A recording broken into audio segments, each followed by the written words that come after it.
இந்த சாப்டரோட ஸ்டார்டிங்ல நம்ம ஜின்னுவை கட்டி பிடிச்சு அழுக ஆரம்பிக்கிறா. போன சாப்டர்ல ரொம்ப பயந்துருப்பான்னு நினைக்கிறேன். அதனால நம்ம ஜின்னா அப்படியே தேம்பி அழுகிறா. அப்ப ஜின்னாவோட தலையை தடவி கொடுத்துக்கிட்டே, சாரிம்மா நான் வரது கொஞ்சம் லேட் ஆயிருச்சு, ஆனா இனிமேல் எந்த பிரச்சனையும் இல்ல, நீ எதுக்கும் கவலைப்பட தேவையில்ல அப்படின்னு நம்ம ஜின்னா கிட்ட சொல்லிட்டு பின்னாடி இந்த ஸ்டூடெண்ட்ஸ் கிட்டயும் ஜின்னாவோட ஃப்ரெண்டு கிட்டயும் நீங்க எல்லாரும் நல்லா தானே இருக்கீங்க அப்படின்ற மாதிரி கேட்கறான். அதுக்கு அந்த ஸ்டூடெண்ட்ஸும் ஜின்னாவோட ஃப்ரெண்டும் எங்களுக்கு எந்த ஒரு பிரச்சனையும் இல்ல, நாங்க நல்லா தான் இருக்கோம் அப்படின்ற மாதிரி சொல்றாங்க. அந்த சமயத்துல ஜின்னா தேம்பி அழுகிறத பார்த்தோன்னே ஜின்னு செம்ம டென்ஷன் ஆகி இக்ரீஸை சமன் பண்றான். இக்ரீஸ் நீ ஜின்னாவை பார்த்துக்கோ, மத்த எல்லாருமே இந்த ஸ்டூடெண்ட்ஸை வெளியே கொண்டு போற வேலையை பாருங்க அப்படின்னு ஜின்னு இவங்களுக்கு ஆர்டர் கொடுத்து முடிச்சிட்டு அப்படியே ஸ்லோவா அவனோட ஆரோவை ஃபிளெக்ஸ் பண்ண மணியே இந்த கிரீன் ஆக்ஸை திரும்பி பார்க்கறான். இதை பார்த்து அந்த ஆக்ஸ் எல்லாமே பயத்துல நடுங்கிட்டு இருக்குங்க. அப்போ அதுங்களோட சீஃப், எனக்கு இப்போ புரியுது, என் கூட சண்டை போட்டுக்கிட்டு இருந்த அந்த இம்மோர்டல் ஹை ஆர்க்ஸ் எல்லாமே இவனோட சோல்ஜர்ஸ் தானா? யாரா நீ?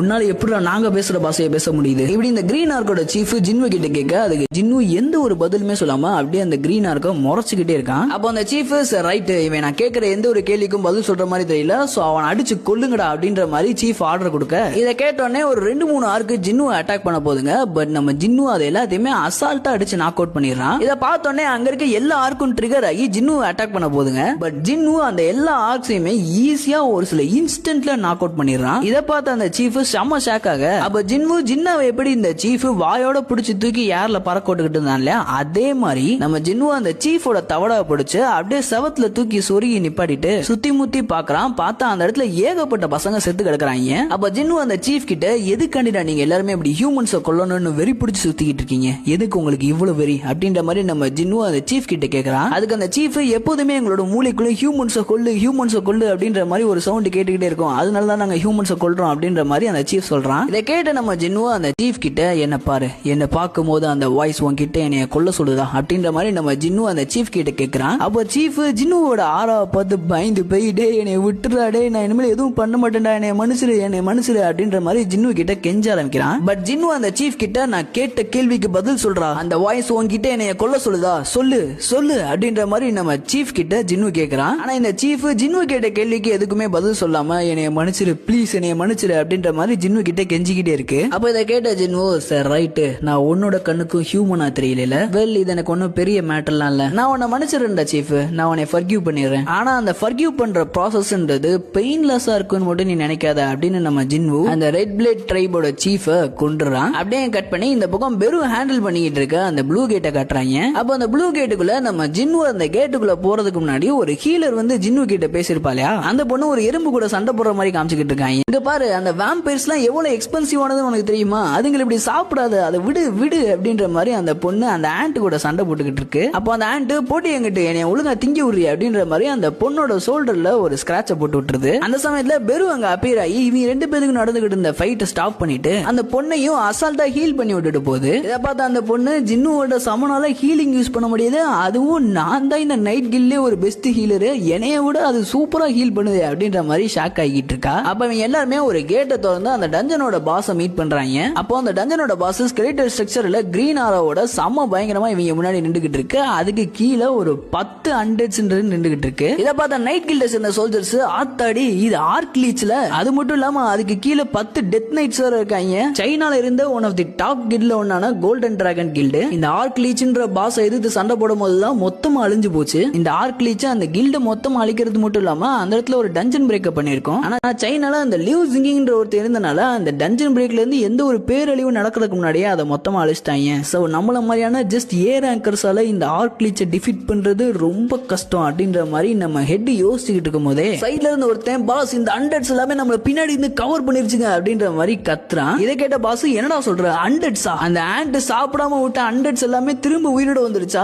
டேம் இட், அதுங்களை உள்ள வர விடாம வெளியே வச்சு அடங்க, டோரை பிளாக் பண்ணுங்க அப்படின்ற மாதிரி நம்ம ஹெட் ஆர்டர் கொடுக்குறான். அப்ப ஹெட் பக்கத்துல நின்றுகிட்டு இருந்த ஒருத்தன் ஹோலி வால்னு ஒன்னு ஆக்டிவேட் பண்ணி அந்த டோரை பிளாக் பண்ணிடுறான். அந்த சமயத்துல ஹெட் அவன் மனசுக்குள்ள, அண்டர் அசோசியேஷன் சைட்ல இருந்து ஏரங் கேட்லயே இதுதான் ஒரு டிஃபிகல்ட்டான கேட்னு எதுக்கு சொன்னாங்கன்னு எனக்கு இப்பதான் புரியுது அப்படின்னு நம்ம ஹெட் யோசிச்சுக்கிட்டு இருக்கும் போதே அந்த கேட்டை பிளாக் பண்ணிட்டு இருந்தவன், பாஸ் என்னால ரொம்ப நேரம் தாக்கு பிடிக்க முடியாது, வெறும் 5 நிமிஷம் தான், அதுக்குள்ள ஏதாச்சும் பண்ணுங்க அப்படின்ற மாதிரி நம்ம ஹெட் கிட்ட சொல்றான். இதை கேட்ட ஹெட்டுக்கு கையை ஓட மாட்டேங்குது, காலை ஓட மாட்டேங்குது, அப்படியே என்ன பண்ணணும்னு தெரியாம முழிச்சு நின்றுகிட்டு இருக்கான். அப்போ அந்த சமயத்துல பின்னாடி பெரு அப்பியர் ஆகி அப்படியே ஒரு ஸ்லோ மோஷன்ல வாக்க போட்டு அந்த ஆர்க் லீச்ன்ற இந்த டஞ்சனோட பாஸ் முன்னாடி போய் நிக்குது. அப்போ பெருவை பார்த்த அந்த ஆர்க் லீச், நீங்க எல்லாருமே ஷேடோ ஆர்மி தானே, மோனார்ச்சோட ஷேடோ ஆர்மி, எதுக்குடா எங்களை அட்டாக் பண்றீங்க அப்படின்ற மாதிரி அந்த ஆர்க் கிளீச் பெருவை பார்த்து கேக்குது. அதுக்கு பெரு, நாங்க எல்லாருமே மோனார்ச்சால பர்சனலா தேர்ந்தெடுக்கப்பட்டவங்க, ஆனா நீ அப்படி கிடையாது, நீ மோனார்ச்சால தேர்ந்தெடுக்கப்படல அப்படின்னு பெரு அந்த ஆர்க்லீச்ச பார்த்து சொல்லுது. அதுக்கு ஆர்க்லீச், இதுக்கு வாய்ப்பே இல்ல, நான் மோனார்ச் கிட்ட பர்சனலா ரிப்போர்ட் பண்ணணும் அப்படின்னு பேசிக்கிட்டு இருக்கும் போதே சடனா பெரு அந்த ஆர்க்லீச் பக்கத்துல வரது மட்டும் இல்லாம எப்படி மின்பயங்குவ பின்னாடி இருந்து குத்தி அவன் நெஞ்சில ஒரு ஓட்டையை போட்டுச்சோ, அதே மாதிரி இந்த ஆர்க்லீச்ச முன்னாடி இருந்து குத்தி அது நெஞ்சில ஒரு ஓட்டையை போட்டு டோனட் ஆக்கிட்டு சாக போற சமயத்துல எதுக்குடா இவ்வளவு வாய் பேசுற அப்படின்னு நம்ம பெரு அந்த ஆர்க்லீச்ச குத்தி படுக்க போறது மட்டும் இல்லாம அந்த ஆர்க்லீச்ச அப்படியே மொத்தமா அப்சர்வ் பண்ணிருது. இப்படி பெரு அந்த ஆர்க்லீச்ச அப்சர்வ் பண்ண உடனே அந்த ஆர்க்லீச் கண்ட்ரோல் பண்ணிக்கிட்டு இருந்த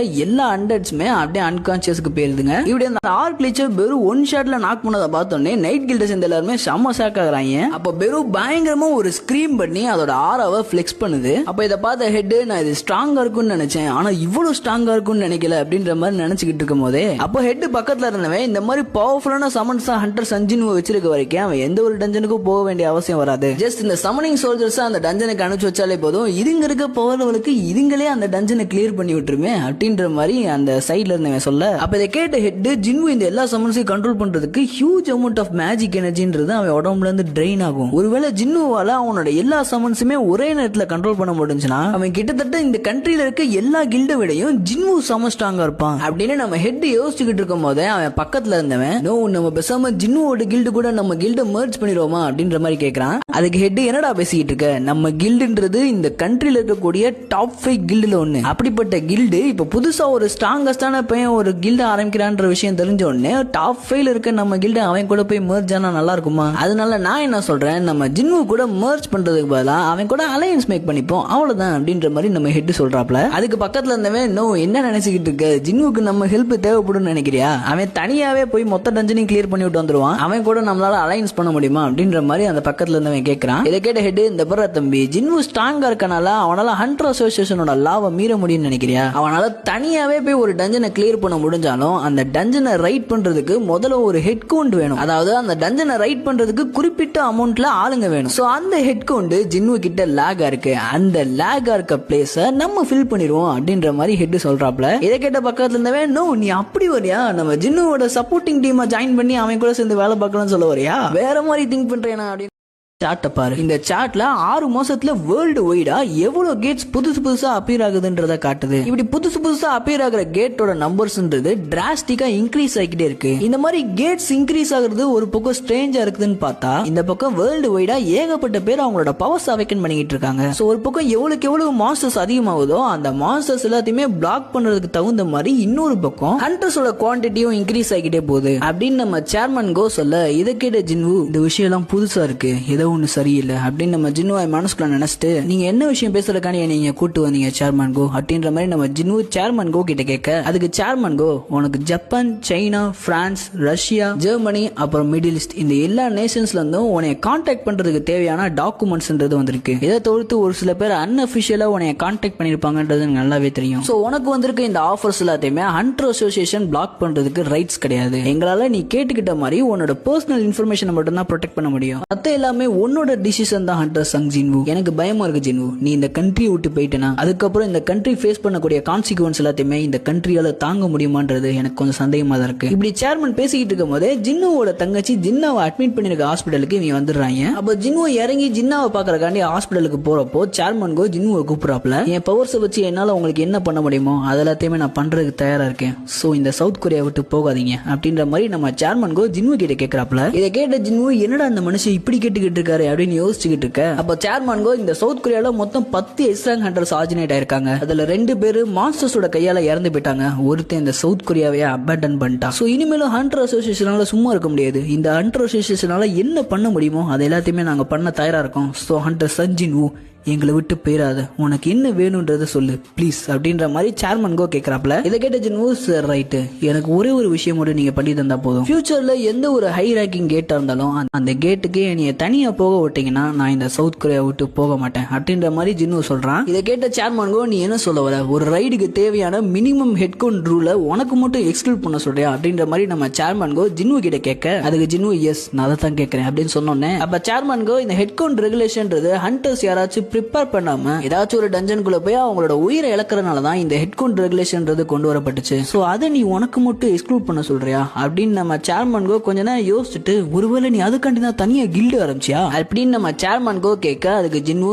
எஸ் நான் அதுக்காண்டி தான் ஆரம்பிச்சேன். சோ இந்த டிஃபிகல்ட்டான ரெக்வஸ்ட் உங்களால பண்ண முடியுமா அப்படின்னு நம்ம சேர்மன் கோ கிட்ட ஜின்வு கேட்கிறான். அப்ப சேர்மன் கோ அவரோட மனசுக்குள்ள ஒன் மேன் ஆர்மி நல்லா தான் இருக்கு அப்படின்னு நம்ம சேர்மன் கோ அவரோட மனசுக்குள்ள நினைச்சிட்டு, சார் ரைட் ஜின்வு, இந்த விஷயத்தை என்கிட்ட விட்டுரு, இதை பண்றது ஒண்ணு இம்பாசிபிள் இல்ல, சோ நான் பாத்துக்கிறேன் இந்த விஷயத்தை அப்படின்னு நம்ம சேர்மன் கோ சொல்ல, அப்படியே கட் பண்ணி இந்த பக்கம் சோ ஹியூங்னு ஒரு மாடலை காட்டுறாங்க. அப்ப அவள் கால் வருது. அந்த காலை அட்டன் பண்ணா நம்ம ஜின்னுவோட தம்பி ஜின்ஹோ தான் அந்த பொண்ணு கிட்ட பேசுறான். நோனா நல்லா இருக்கியா, நான் உன்ட ஒரு விஷயத்தை கேட்கறதுக்காண்டி தான் போன் பண்ணேன். இந்த மாதிரி நீ எங்க அப்பாவோட கில்டுல டிராப் ஆகி கஷ்டப்பட்டுக்கிட்டு இருக்கன்றது எனக்கு தெரியும். சோ நீ எங்க அப்பாவோட கில்டுல இருந்து எம்ப்ளாயின்ற அந்த ஸ்டேட்டஸை தூக்கி போட்டுட்டு என் கில்டுல வந்து ஜாயின் பண்ணிக்கோ. என் கில்ல வந்து நீ ஜாயின் பண்ணதுக்கு அப்புறம் இஷ்டம் போல என்னனாலும் பண்ணிக்கோ, நான் எதுவுமே சொல்ல மாட்டேன் அப்படின்ற மாதிரி நம்ம ஜின்ஹோ அந்த பொண்ணு கிட்ட சொல்றான். அதுக்கு அந்த பொண்ணு, டே என்னடா திடீர்னு என்னென்னமோ பேசிக்கிட்டு இருக்க, கில்டா அதை விட உன் தங்கச்சி ஜின் ஹை கொரியாவுக்கு திரும்ப வர தெரியுமா அப்படின்ற மாதிரி இந்த பொண்ணு கேட்க, அப்ப ஜின்ஹோ போன்லயே, அடியே என் தங்கச்சி வரது போறது எனக்கு தெரியாதா, எங்க இல்ல ஃபவுண்டிங் மெம்பர் ஒரே ஒருத்தவங்க மட்டும் கம்மியா இருக்கும், சோ அதை ஃபில் பண்றதுக்காண்டி தான் உனைய கூப்பிடுறேன் அப்படின்னு நம்ம ஜின்ஹோ அந்த பொண்ணு கிட்ட சொல்ல, இதை கேட்ட அந்த பொண்ணு, ஏண்டா நான் இருக்கிற இடத்த விட்டு கிரியேட்டே பண்ணாத ஒரு கில்ல வந்து என்னை ஜாயின் பண்ண சொல்றியா, டே ஜின்ஹோ ஏதோ ஒரு லூசு பையன்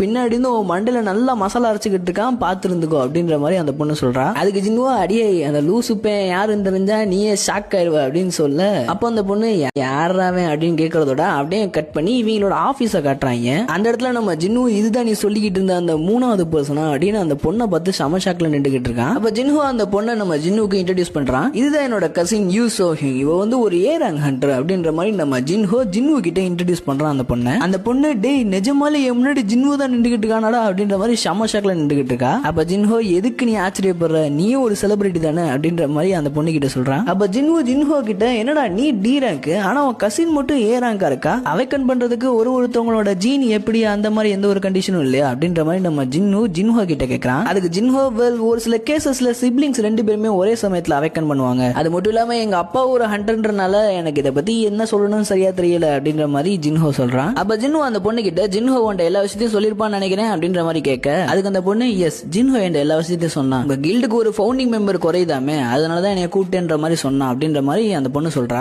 இதை கேட்ட ஜின்ஹோ, இங்க பாருமா, நீ என் கில்டுல சேர்ந்தனா உன்னைய பத்தி ஏகப்பட்ட ஆர்டிகல்ஸ் வரும், சோ அதெல்லாம் உனக்கு ஓகே தானே அப்படின்ற மாதிரி நம்ம ஜின்ஹோ அந்த பொண்ணு கிட்ட கேட்க, அதுக்கு அந்த பொண்ணு ரொம்ப சலிச்சுக்கிட்டு, யூஜிங் சங் கூட என்னை சேர்த்துறதுக்கு பதிலா இப்படி என்னைய பத்தி ஆர்டிகல் வந்தா கூட கொஞ்சம் பெட்டரா தான் இருக்கும் அப்படின்ற மாதிரி அந்த பொண்ணு ஜின்ஹோ கிட்ட சொல்றா. இதை கேட்ட ஜின்ஹோ, யார் அது அந்த யூஜிங் சங் அப்படின்ற மாதிரி யோசிச்சுக்கிட்டு இருக்க. அப்ப ஜின்ஹோ, இன்னும் எனக்கு ஒரு அண்ணன் இருக்கான்னு சொன்னேன்ல, அவன் தான் யூஜிங் சங் அப்படின்ற மாதிரி சொல்ல, டக்குன்னு நம்ம ஜின்னுக்கு ஞாபகம் வந்துருது, ஓ அண்ணனா சார், ரைட் அப்படின்ற மாதிரி நம்ம ஜின்னு சொல்ல, டக்குன்னு அந்த பொண்ணு, ஹோ யூஜிங் சங் எல்லா இடத்துலயும் ஃபேமஸா இருக்கானா சார், ரைட் ஜின்னு, நாங்க கூட ஒரு செல்ஃபி எடுத்து அதை நான் எஸ்என்எஸ்ல என் ப்ரொஃபைல அப்லோட் பண்ணிக்குவா அப்படின்ற மாதிரி அந்த பொண்ணு கேட்கிறா. அப்படியே கட் பண்ணி இந்த பக்கம் நம்ம ஹண்டர் அசோசியேஷனை காட்டுறாங்க. அங்க நம்ம சேர்மன் கோ இந்த கண்ட்ரியோட கவர்மெண்ட்ல இருக்க மெயினான மெம்பர்ஸ் எல்லாத்தையுமே கூப்பிட்டு ஜின்னு கேட்ட ரெக்வஸ்டா அவங்க எல்லாத்தையுமே சொல்றாப்ல. அப்ப அந்த மெம்பர்ஸ்ல ஒருத்தன் சேர்மன் கோவை பார்த்து, நீ என்ன பேசுறன்னு உனக்கே தெரியுதா, சமனிங் கிரியேச்சர்ஸ் ஒரு டஞ்சனுக்கு ரைட் பண்றதுக்கு தேவையான டீம் மெம்பர்ஸா கவுண்ட் பண்ண சொல்றியா, இதெல்லாம் உனக்கே கொஞ்சம் நியாயமா இருக்கா, இதுனா ஹண்டர் அசோசியேஷன் அவனை மட்டும் ஸ்பெஷலா ட்ரீட் பண்ணுது, என்ன நடக்குதுங்க, ஹண்டர் அசோசியேஷன்றது எல்லாருக்குமே ஃபேரா இருக்க வேணாமா, அது என்ன ஜின்னுக்கு மட்டும் தனியா ஸ்பெஷலா ட்ரீட் பண்றீங்க, ப்ளீஸ் ஏதாச்சும் பேசுங்க ஹண்டர் அசோசியேஷனோட பிரசிடென்ட் கன் ஹியூ அப்படின்னு இந்த பைப்ல சேர்மன் கோவை பார்த்து கேட்க, அப்ப இதை கேட்ட சேர்மன் கோ அவரோட பவர்ஸை ஃபிளெக்ஸ் பண்ண மாதிரியே, ஆமா நீங்க சொல்ற எல்லாமே உண்மைதான், ஹண்டர் அசோசியேஷன்றது ஜின்னுவை ஸ்பெஷலா தான் ட்ரீட் பண்ணுது அப்படின்னு நம்ம சேர்மன் கோ சொன்னோன்னே, இதை கேட்ட அங்க இருந்து எல்லாத்துக்குமே செம ஷாக் ஆகுது. அப்ப நம்ம சேர்மன் கோ, இங்க இப்ப இருக்க எல்லா டீமே நான் ஒரு கேள்வி கேட்கிறேன், நம்ம சைடுல இருந்து 2 டீமை ஒரு டஞ்சனை ரைட் பண்றதுக்காண்டி அனுப்புறோம், ஒரு டீம்ல 20 மெம்பர்ஸ் அவங்க எல்லாருமே ஏ ரேங்க் ஹண்டர்ஸ், அப்புறம் இன்னொரு டீம்ல எஸ் ரேங்க் ஹண்டரான நம்ம சங் ஜின் இருக்கான். சோ இந்த 2 டீம்ல நீங்க ஏதாச்சும் ஒரு டீம் கூட ஒன்னா சேர்ந்து வேலை செய்யணும், அந்த சமயத்துல நீங்க எந்த டீம் கூட ஒன்னா சேர்ந்து வேலை செய்வீங்க, எந்த டீமை சூஸ் பண்ணுவீங்க அப்படின்னு நம்ம சேர்மன் கோ எல்லா டீமே கேட்டுட்டு, மதிப்பிற்குரிய இந்த கமிட்டி மெம்பரான நாம் ஜோங், நீங்க இப்ப ரீசெண்டா ஏற்கனவே இருந்த இடத்தை விட்டுட்டு புதுசா ஒரு அபார்ட்மெண்ட்டுக்கு ஷிஃப்ட் ஆயிருக்கீங்கன்ற மாதிரி கேள்விப்பட்டேன், அதுவும் ஹண்டர்ஸோட கில்ட் எங்க இருக்கோ அதுக்கு பக்கத்திலேயே ஷிஃப்ட் ஆயிருக்கீங்க, எதுக்காண்டி நீங்க ஏற்கனவே இருந்த இடத்தை விட்டுட்டு இந்த அபார்ட்மெண்ட்டுக்கு மூவ் ஆனீங்க, அது மட்டும் இல்லாம நீங்க ஏற்கனவே இருந்த இடத்தை விட இந்த இடம்ன்றது செம்ம எக்ஸ்பென்சிவ் ஆனது, சோ எதுக்காண்டி இந்த இடத்துக்கு மூவ் ஆனீங்க அப்படின்ற மாதிரி நம்ம சேர்மன் கோ அந்த பைபிள்கிட்ட கேட்க, இப்படி சேர்மன் கோ கேட்டோடனே அந்த பைபிளுக்கு அப்படியே தூக்கி வாரி போட்டுருது. அப்ப இந்த கேள்விக்கு அந்த பைபிளால ஆன்சர் பண்ண முடியல, இந்த கேள்விக்கும் நம்ம இப்ப பேசிக்கிட்டு இருக்கிறதுக்கு என்ன சம்பந்தம் அப்படின்ற மாதிரி அந்த பைபிள சேர்மன் கோ கிட்ட கேட்க,